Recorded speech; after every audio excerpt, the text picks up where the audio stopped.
오늘도 기도의 자리에 나오신 여러분을 진심으로 환영하고 축복합니다. 오늘도 말씀 듣고 말씀 붙잡고 기도하는 시간 갖도록 하겠습니다. 하나님께서 주시는 은혜의 말씀은 구약성경 열왕기하 6장 16절에서 17절 말씀이 되겠습니다. 구약성경 열왕기하 6장 16절에서 17절 말씀을 봉독해 드리겠습니다. 대답하되 두려워하지 말라. 우리와 함께한 자가 그들과 함께한 자보다 많으니라 하고 기도하여 이르되 여호와여 원하건대 그의 눈을 열어서 보게 하옵소서 하니 여호와께서 그 청년의 눈을 여심해 그가 보니 불말과 불병거가 산에 가득하여 엘리사를 둘렀더라. 아멘. 오늘은 영적 시각이란 제목으로 하나님 말씀을 상고하겠습니다. 오랜만에 단톡방에서 읽은 글, 감동적인 글 하나를 소개하면서 설교를 시작할까 하는데요. 이런 얘기입니다. 한 선생님이 매일 지각하는 학생에게 회초리를 들었습니다. 어쩌다 한번 하는 게 아니라 날마다 지각하는 것을 보고 괘씸해서 회초리를 든 손에 힘이 들어갔습니다. 회초리를 든 다음날 아침 선생님은 차를 타고 가다가 늘 지각하는 학생을 우연히 보게 되었습니다. 학교의 등굣길에 선생님이 본 거죠. 한눈에 봐도 병색이 짙은 아버지가 앉은 휠체어를 밀고 요양시설로 들어가는 그 학생의 모습을 본 거예요. 순간 선생님은 가슴이 서늘해졌습니다. 지각은 곧 불성실이다 라는 이유로 묻지도 않고 무조건 회초리를 들었던 자신이 부끄럽고 자책감이 들었기 때문이죠. 가족이라고는 아버지와 단 둘뿐이라서 아버지를 지켜드려야 했던 입장이 있었던 그 지각하는 학생, 게다가 요양시설 문은 여는 시간이 정해져 있었습니다. 학생은 요양원이 문을 여는 시간에 맞춰서 아버지를 모셔다 드리고 100m 달리기 선수처럼 뛰어서 학교에 왔는데 그래도 지각할 수밖에 없을 텐데 그날 선생님은 그 아이 옆에 섰고 그 학생은 역시 회초리에 맞을 준비를 하고 다리를 말없이 걷었다고 다리에 바지를 말없이 걷어 올렸다고 합니다. 그런데 선생님은 회초리를 학생의 손에 쥐어쥐고 자신의 종아리를 걷었다고 합니다. 그리고 미안하다, 정말 미안하다 라는 말과 함께 그 학생을 끌어안았고요. 그리고 두 사람은 함께 울었다고 합니다. 이 글은 프레임의 법칙, 구조의 법칙, 틀의 법칙, 이런 말이겠죠. 이런 법칙, 프레임의 법칙이라는 주제로 올라온 글인데요. 사람들이 함께 살아가야 되는데 잘못된 전제, 잘못된 생각의 틀 이런 것들을 가지고 있으면 여기서는 지각하면 불성실하다 이런 거죠. 남을 오해하게 되고 그래서 함께 살기가 어렵고 함께 살기는커녕 서로를 외롭게 하면서 살 수밖에 없다. 그러니 잘못된 틀, 잘못된 구조, 프레임 전제에서 빨리 벗어나서 진실된 마음으로 상대방을 보도록 하자. 이런 교훈을 담고 있는 글이에요. 이 글을 보면서 참 감동도 되고 맞는 말이다 라는 생각도 들지만 한편으로는 이 글에 감동을 받았다고 실천할 수 있는 사람은 얼마나 될까 하는 생각도 하게 됩니다. 우리 믿는 사람들은 하나님 뜻대로 산다라고 하지 않습니까? 이것도 하나의 프레임인 거예요. 그리스도인들이 생각하고 판단하고 행동하는 틀이죠. 그게 하나님의 뜻인 거예요. 자, 이것은 정말 중요한 프레임입니다. 하나님 뜻대로 순종하며 산다는 것. 그런데 문제는요, 사람이 생각하는 하나님의 뜻이라는 게 정말 하나님 보실 때 옳은 것인지 진리인지, 또한 그 사람이 하나님의 뜻대로 한다라고 말할 때 그게 진실되게 말하는 것인지 그것도 알기가 어렵다. 왜냐하면 사람은 진짜 나는 하나님 뜻대로 살아 라고 말하지만 스스로 속이는 경우도 참 많기 때문입니다. 참으로 진실되게 하나님 뜻을 구한다고 해도 언제나 그 진실이 올바르기도 어렵습니다. 그러니까 저와 여러분이 정말 진실되게 하나님 뜻대로 살아야지 하면서 하나님 뜻을 구하며 살아가도 어느 순간은 하나님 뜻이 아니라 내 뜻대로 살아갈 때가 참 많다라는 거예요. 그러니까 하나님 뜻대로 살아간다고 할 때 그 하나님 뜻이란 프레임을 제대로 짜고 살아가는 사람은 많지 않고 그렇게 살기는 참 어렵다라는 거예요. 진실된 사람이라면 절대 부정할 수 없겠죠. 하나님 뜻이라는 그 프레임에 온전히 맞춰 살아간다는 거 어렵다는 건 말이죠. 가장 위대한 선지자로 여겨졌던 엘리야의 예를 보더라도 정말 하나님 뜻이라는 그 틀에 맞춰 산다는 건 참 어렵다는 것을 알게 됩니다. 일관되게 하나님 뜻대로 사는 삶, 그런 삶이 있다면 정말 존경받아 마땅할 거예요. 엘리야는 위대한 선지자였지만 자기만 올바른 견해를 가지고 있다는, 자기만 바른 틀, 하나님 뜻대로 사는 삶을 살아가고 있다는 그런 착각에 빠지기도 했어요. 그래서 우울했고요. 그래서 나 혼자밖에 없는데 무슨 의미가 사는 게 무슨 의미가 있습니까 하면서 죽여달라고 하나님께 떼를 쓰기까지 했습니다. 그런데 하나님께서 뭐라고 말씀하셨죠? 너 말고 7,000명이나 있다.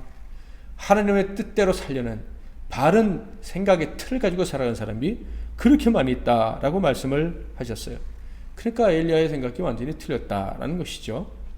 그 증거로 하나님 나라를 위해서 모든 것을 바칠 수 있는 엘리사라는 사람을 소개했어요. 이 사람은 선지자 후보생도 아니고 그냥 농사꾼이었어요. 하나님은 그를 소개했고 그를 후계자로 삼으라고 했는데요. 정말 엘리사는요, 엘리야가 부르자마자 그 모든 것을 포기하고 엘리야를 쫓아 시종이 되어 섬겼습니다. 이렇게 엘리야의 후계자가 된 엘리사는요, 올바른 영적 시각을 가지고 있었으며 그것을 또 사모했습니다. 그래서요, 엘리야가 승천하기 직전에 소원을 말해라 이렇게 얘기하자 이렇게 자기의 소원을 엘리야에게 말했죠. 열왕기하 2장 9절, 건너매 엘리야가 엘리사에게 이르되 나를 내게서 데려감을 당하기 전에 내가 내게 어떻게 할지를 구하라. 엘리사가 이르되 당신의 성령이 하시는 역사가 갑절이나 내게 있게 하소서 하는지라. 엘리사의 눈은요, 엘리야를 통해서 하시는 하나님의 일, 성령의 일을 정확히 볼 수 있었습니다. 아합과 같은 이들은요, 엘리야가 하는 일을 보면서 하나님을 온전히 볼 수가 없었어요. 하나님이 일하시는구나 느낄 수는 있었겠죠. 그러나 온전히 인정하지는 않았습니다. 때로는 인정하기는 했지만 항상 언제나 하나님이 이 엘리야를 통해서 일하시고 엘리야가 가지고 있는 생각이 바른 생각이다. 그렇게 살아야 제대로 된 관점을 가지고 사는 것이다 라는 생각에는 절대 동의하지 않았죠. 그래서 나타나는 모든 일들과 벌어지는 현상들을 영적인 시각으로 볼 수 없었던 것입니다. 이에 비해서 엘리사는요, 엘리야의 장자가 되기를 원했다. 말씀을 이미 드렸었죠.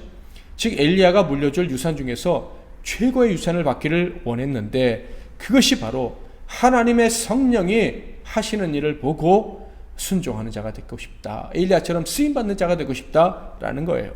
모든 상황 속에서 하나님이 하시는 것을 보고 싶다.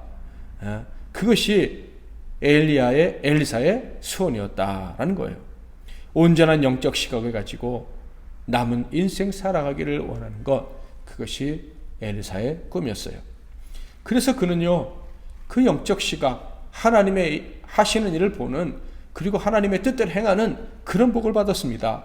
그렇기 때문에 어떤 상황 속에서도 흔들리지 않았던 거예요. 한 도시의 물이 나쁘니 회복시켜달라는 말을 들었을 때에도 흔들리지 않았습니다. 어린아이들이 자신을 데몬이라고 조롱할 때에도, 전쟁이 일어났는데 아군에게 물이 없어서 아군이 완전히 지고 나라가 망하기 직전인 때에도 그는 흔들리지 않았어요. 세상을 떠난 제자의 가정에 심각한 물질적 문제가 있었을 때에도, 자신에게 은혜를 베풀던 수냄 여인의 아들이 갑자기 세상을 떠났을 때에도, 제자들에게 먹을 것이 없고 겨우 마련한 그 음식에 독이 들어가 있다는 것을 알았을 때에도, 그리고 이웃의 강대국 장군의 나병을 고쳐달라고 찾아왔을 때에도, 선지학교에 집을 짓겠다며 나무를 자르던 제자가 값비싼 도끼를 물에 빠뜨렸을 때에도 그는 당황하지 않았습니다. 그는 언제나 전능하신 하나님이 계시다는 것을 알고 있었고, 그 틀 안에서 하나님은 사랑하시는 자를 위해서 선을 베푸신다는 것도 분명히 알고 있었습니다. 그래서 하나님의 일을 기대했고요, 그 하나님의 일을 사람들에게 알렸고요, 그리고 목격하며 살아갔습니다. 그는 참된 신자들이 가져야 될 올바른 사고의 틀, 영적 프레임, 시각, 정확히 말하면 기독교 세계관이라고 하죠. 그것을 가지고 있었다 하는 거예요. 보통은 이렇게 말하기도 합니다. 신본주의의 신앙을 가지고 있었다, 이렇게 말하기도 하죠. 그는 천지 만물의 주인이 하나님이심을 확실히 알고 있었고요. 그분께서는 언제나 사랑과 전능하심으로 일하실 것이라는 확실한 믿음을 가지고 살아가고 있었습니다. 자, 그런데 이렇게 올바른 시각을 가지고 살아가는 이 선지자의 시종이었음에도 불구하고 영적 시각을 갖지 못한 사람들이 등장을 합니다. 맨 먼저 등장하는 사람은요, 우리에게 잘 알려진 게하시라는 시종입니다. 이 게하시라는 사람의 이름이 처음 등장한 것은요, 수넴 여인이 아기가 없는 것을 알고 엘리사가 그에게 잉태의 축복을 내릴 때 그 수넴 여인과 사이에 왔다 갔다 하면서 이야기를 전했던 그때 등장을 합니다. 엘리사는 게하시를 통해서 수넴 여인의 문제를 듣고 1년 후에 그 여인이 아들을 낳을 것이다 라고 이야기를 했어요. 그런데 정말 1년 후에 그 여인이 아들을 품에 안게 되었죠. 게하시는 이 일이 엘리사와 함께 하시는 하나님의 일, 성령의 일이라는 것을 분명히 목격을 한 것입니다. 그런데 이것을 목격했음에도 불구하고 그의 시각은 온전한 시각이 아니었습니다. 온전한 시각이 아니었을 뿐만 아니라 시간이 갈수록 악한 모습을 보였습니다. 그래서 그의 최후의 순간이 다가오게 되는데 바로 나아만 장군이 병고침을 받은 이후에 그는 저주를 받고 더 이상 엘리사의 시종 역할을 감당할 수 없게 됩니다. 도대체 어떤 일이 일어났었나요? 나아만이 자신의 병이 낫게 되자 엘리사에게 너무 감사해서 진심으로 크게 사례를 하려고 했습니다. 5장 15절 나아만이 모든 군대와 함께 하나님의 사람에게로 돌아와서 그의 앞에 서서 이르되 내가 이제 이스라엘 외에는 온 천하에 신이 없는 줄을 아나이다. 청하건대 당신의 종에게서 예물을 받으소서 하니. 그러자 엘리사는요 단호히 거절을 합니다. 16절 이르되 내가 섬기는 여호와께서 살아계심을 두고 맹세하노니 내가 그 앞에서 받지 아니하리라 하였더라. 나아만이 받으라고 강권하되 그가 거절하니라. 선지자가 백성들에게 예물을 받으라 하나님 명령하신 적이 없기 때문에, 그러니까 예물을 받는 것은 철저히 금하셨기 때문에 받지 않았던 것이 아닙니다. 아시다시피 엘리사는요 수넴 여인에게 한번 대접을 받고 난 다음에는 그 다음부터는 직접 알아서 찾아가서 그 여인에게 대접을 받았습니다. 오히려 날 대접하라 라고 하면서 간 것 같아요. 또한 바알 살리사의 한 사람과 같은 이들로부터 헌물을 받아서 제자들을 먹이기도 했습니다. 자, 근데 이때는 분명히 거절을 했죠. 그 이유가 무엇입니까? 이방인에게 하나님이 하시는 일을 바르게 가르치기 위함이었습니다. 이방신들은요 대가를 기도하고 기적을 베풉니다. 그것이 이방신을 섬기는 사람들이 알고 있는 상식이에요. 그래서 기도해 달라고 하고 돈 주고 뭐 점쳐 달라고 돈 주고 뭐 이런 일이 얼마나 많습니까?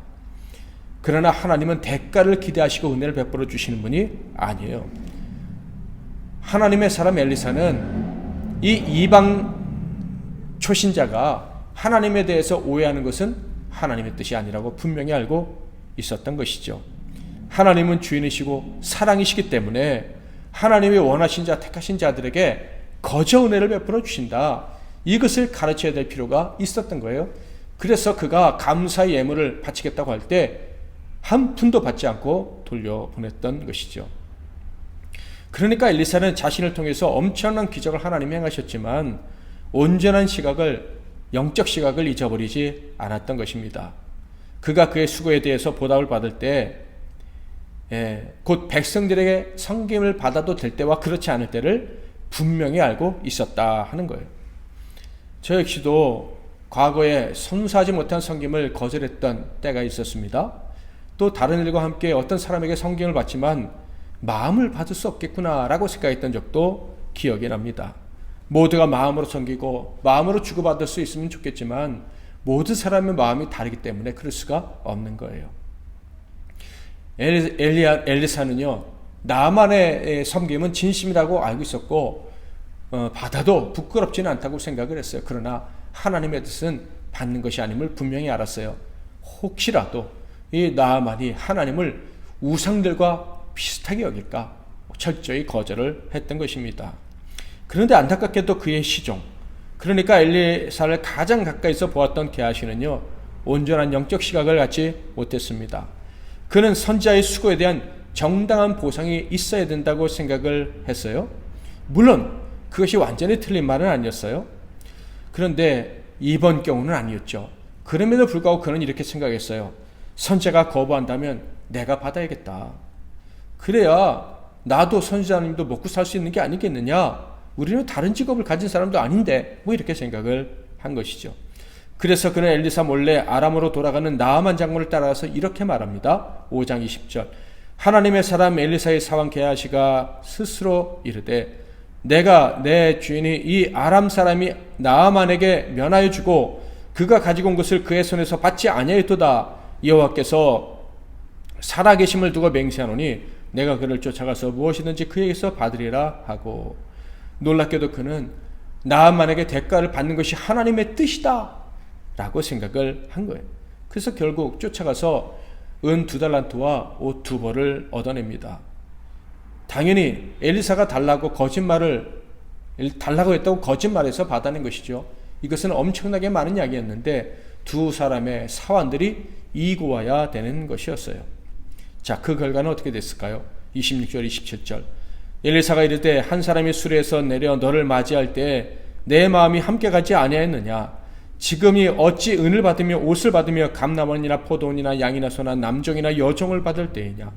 그러므로 나아만의 나병이 내게 들어 내 자손에게 미쳐 영원토록 이르리라 하니 게하시가 그 앞에서 물러나오며 나병이 발하여 눈같이 되었더라.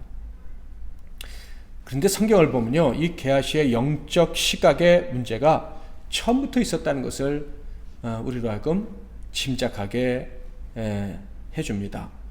바로 수넴 여인의 아들이 죽었다는 소식을 엘리사가 들었을 때인데요.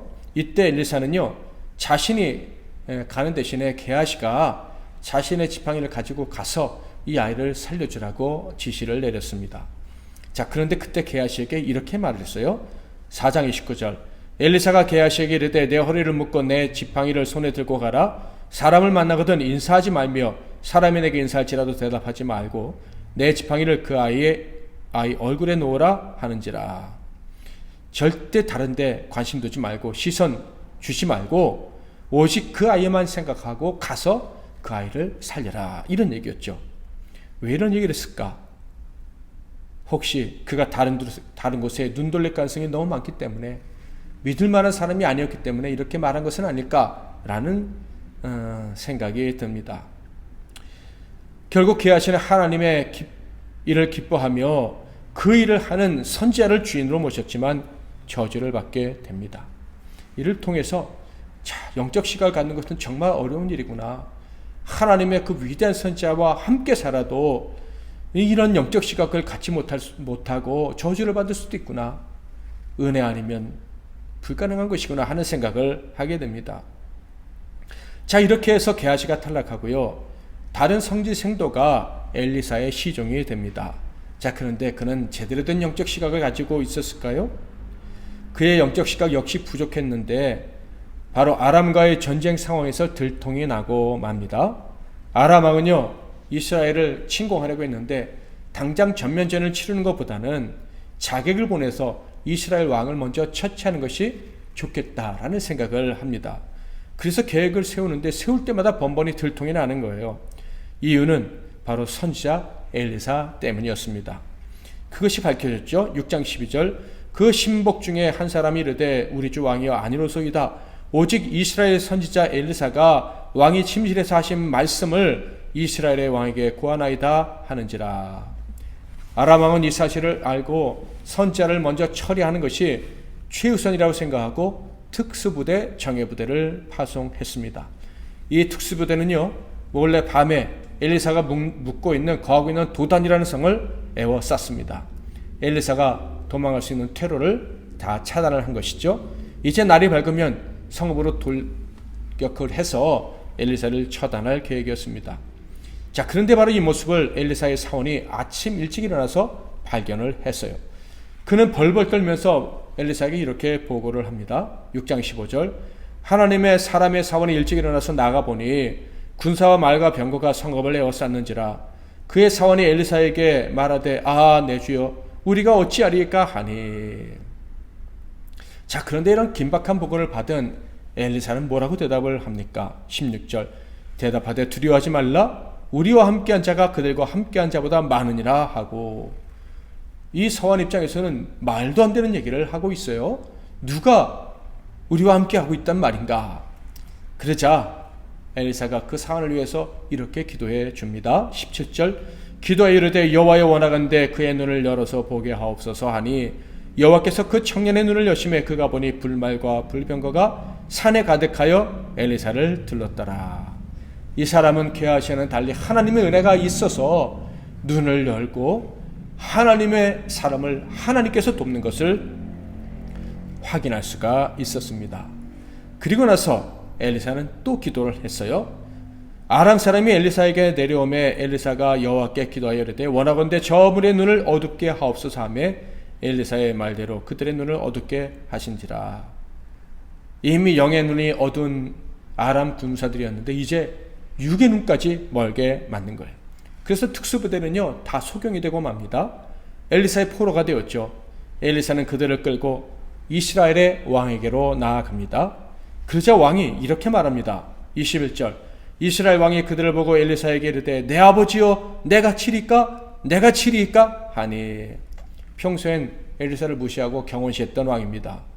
그런데요 군대를 잡아 끌고 오니까 비로소 아버지여 아버지여 이렇게 아주 겸손한 제스처를 취하면서 말을 하는데 뭐라고 말합니까? 내 이 아람 군인들을 처치할까요? 처치할까요? 2번이나 물어봅니다. 당장 죽일 테니까 허락해달라 뭐 이런 얘기겠죠. 자, 그런데 이 말에 대한 엘리사의 대답은 무엇입니까? 잘 대접해서 그들의 나라 아람으로 돌려보내라. 그것이 하나님의 뜻이었던 거예요. 하나님 뜻대로 했더니 어떤 일이 벌어졌죠? 6장 23절. 왕이 위하여 음식을 많이 베풀고 그들이 먹고 마심에 놓아보내니 그들이 그들의 주인에게로 돌아가니라. 이로부터 아람 군사의 부대가 다시는 이스라엘 땅에 들어오지 못하니라. 하나님의 뜻, 하나님의 계획은요 이렇게 엘리사만 살리는 것이 아니라 이스라엘의 왕만 살리는 것이 아니라 백성들 전체가 전쟁에 휘둘리지 않도록 해주시는 것이었어요. 이를 위해서 엘리사를 사용하신 거예요. 그런데 이것을 제대로 볼 수 있었던 사람들은 아무도 없었고 엘리사 한 사람밖에 없었다 하는 거예요. 오늘 우리는 이 말씀을 통해서 엘리사를 제외한 주변의 모든 사람들이 참으로 잘못된 시각을 가지고 살아가고 있구나 하는 것을 발견하게 됩니다. 올바른 시각, 영적인 관점을 가지고 하나님이 허락하신 상황을 보는 사람들이 없었다. 오직 은혜 받은 사람 엘리야와 그리고 엘리야의 기도로 은혜를 받게 된 사한만이 그 상황을 정확히 볼 수 있었다라는 거예요. 엘리사 그리고 새로운 시동처럼 하나님의 은혜를 베풀어 주셔서 우리에게 펼쳐진 상황들을 제대로 볼 수 있기를 축원합니다. 그게 아니라면 최소한 엘리사를 죽이지 못했던 모압 군인들, 또 모압 군인들을 죽이지 못한 이스라엘의 왕과 같은 자리에 있어야 할 거예요.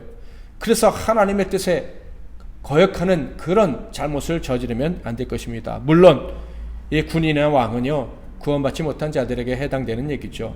즉 불신자들에게도 은혜가 임하기를 바란다 이런 얘기예요. 그러나 우리 믿는 사람들은요 모두가 엘리사와 같은 사람들이 되어야 할 것입니다. 왜냐하면 우리는 영적 장자 아닙니까? 언약을 계승한 사람들 아닙니까? 그러므로 영적 시각을 바라가지고 우리의 상황을 바라보면서 지혜롭게 살아갈 수가 있어야 하는 거예요. 우리 앞에 펼쳐진 상황 속에서 하나님께서 은혜를 베풀어 주심으로 말미암아 온전한 시각을 가지고 온전히 판단하며 행동할 수 있는 저와 여러분이 되시기를 주님의 이름으로 축복을 드립니다. 그런데 여러분 정말 이 시각을 가지고 바르게 판단하려면 어떤 게 필요합니까? 네, 맞습니다. 하나님의 은혜가 있어야 하는 거예요. 하나님의 은혜가 있지 않으면 우리는 어리석은 판단을 하게 되고 하나님의 뜻을 얘기하면서도 세상 방법대로 살다가 실패자가 될 수가 있는 거예요. 그러므로 먼저 우리는 또다시 하나님 앞에서 겸손할 것을 다짐할 수 있기를 바랍니다. 우리의 판단 기준은 언제나 틀릴 수 있다는 거, 내가 지금 옳다고 생각했던 거, 심지어 흥분하면서 내가 옳고 남은 다 틀리다고 말했던 것, 그것 역시도 혹시 틀린 것은 아닌지 겸손히 돌아볼 수 있기를 바랍니다. 그리고 하나님께 기도합시다. 늘 새롭게 해주세요. 늘 하나님 뜻을 알 수 있는 시각이 새롭게 늘 개선될 수 있도록 도와주세요 라고 기도합시다.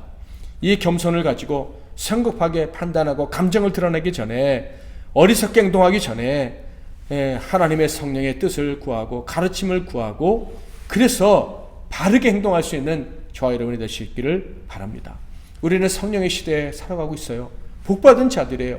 성령 충만함을 구할 수가 있다 이 말이에요. 성령이 충만하게 임하셔서 우리가 언제나 바른 영적 시각을 가지고 살아갈 수 있는 기회를 이미 받았으니 겸손하게 기도하면서 바르게 판단하고 살아갈 수 있기를 바랍니다. 오늘 저와 여러분 각자와 여러분 각자의 산업터와 교회, 그리고 이 나라 민족 앞에 펼쳐진 일들은 무엇입니까? 바르게 보고 바르게 판단할 수 있는 지혜를 하나님께 구하는 이 밤이 되기를 바랍니다. 그래서 어떤 일을 당하더라도 당황하거나 넘어지지 말고 하나님이 행하시는 일, 성령의 역사를 보고 하나님이 주신 답을 발견하고 그 길을 걸어감으로 엘리사처럼 참 평안을 누릴 수 있기를 바랍니다. 분별력 있는 일꾼이 되십시오. 디모데후서 2장 5절, 너는 진리의 말씀을 옳게 분별하며 부끄러울 것이 없는 일꾼으로 인정된 자로 자신을 하나님 앞에 드리기를 힘쓰라. 분별력을 갖춰서 성숙한 신자로 성장하시기를 바랍니다. 히브리서 5장 14절, 단단한 음식은 장성한 자의 것이니 그들은 지각을 사용함으로 연단을 받아 선악을 분별하는 자들이니라. 아멘. 오늘도 말씀 붙잡고 기도하실 때 성령님 충만히 우리에게 임하셔서, 제게 임하셔서 저의 시각을 고쳐주시고 바르게 판단하게 하시고 올바른 행동을 하나님께 영광 올려드리게 하옵소서. 그리고 우리가 사랑하는 이들, 우리 교우들에게도 그런 은총을 주시옵소서 기도하시기를 바랍니다. 보소서 주님, 이 시간에 같이 찬양하고 기도하겠습니다. 보소서 주님, 나의 마음을 선한 것 하나 없습니다. 그러나 내 모든 것 주께 드립니다.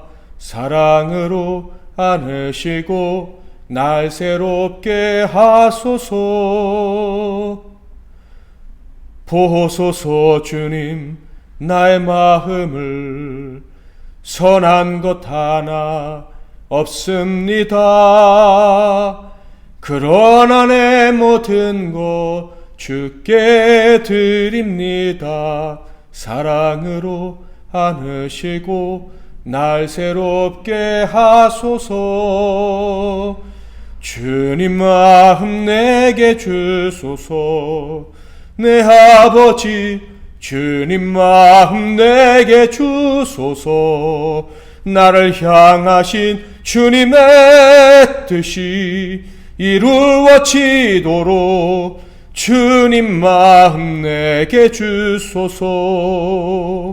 내게 사랑을 가르치소서.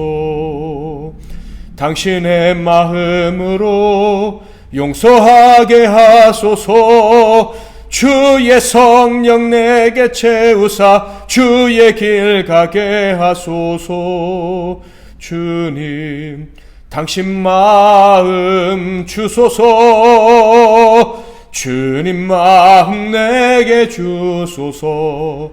내 아버지 주님 마음 내게 주소서.